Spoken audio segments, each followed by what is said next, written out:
জানেন তো, সারা পৃথিবীতে মাত্র ৩১% বনভূমি রয়েছে, বাকি ২% বিক্ষিপ্ত গাছ রয়েছে, যার পরিমাণ ধীরে ধীরে কমে আসছে।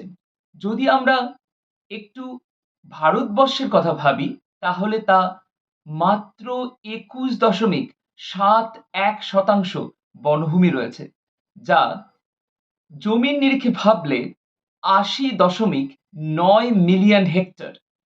পশ্চিমবঙ্গের কথা বললে তা কিন্তু আরো কম।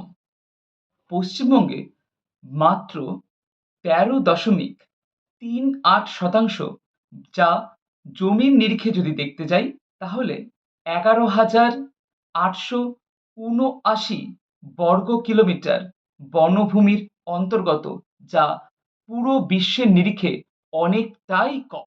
তাহলে চলুন সকলে মিলে কিছু গাছ লাগাই।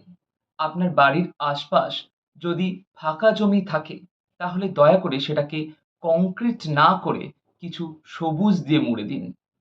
কিছু গাছ লাগান।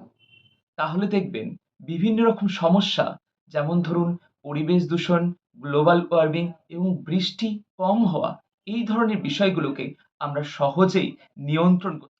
আমি আমার স্বপ্নের প্রজেক্ট সবুজায়নের পথে অলরেডি আমি এই সম্পর্কে কাজ শুরু করে দিয়েছি, এবং আমি বিশেষভাবে ধন্যবাদ দিতে চাই চাকদহ বিডিও অফিসকে। বিডিও স্যার আমাকে ১০০টি গাছের অনুমতি দিয়েছেন, এবং আমি রানাঘাট ফরেস্ট ডিপার্টমেন্টকে বিশেষ ধন্যবাদ দিতে চাই।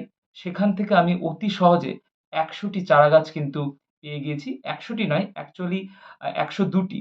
১০০টি চারাগাছ দেওয়ার পরে আমি ওদেরকে রিকোয়েস্ট করলাম যে আমাকে কি আর ২ টো চারাগাছ দেওয়া যাবে? এবং সেই ২ টি চারাগাছ কিন্তু আমলকি গাছ। তো আমলকি গাছ আমি পেয়ে গেছি এবং আমি খুব খুশি, কারণ আমলকি গাছ লাগানোর আমার বহুদিনের শখ ছিল। সেই কারণে এই প্রজেক্ট ধীরে ধীরে এগিয়ে যাচ্ছে।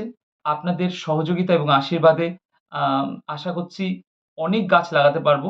শুধু আমি নই, আপনারাও কিন্তু নিজেরা নিজেদের মতো করে গাছ লাগান, যাতে আমরা আমাদের পৃথিবীকে আরো সবুজ করে তুলতে পারি। সবুজায়নের পথ আরো সুদীর্ঘ হোক।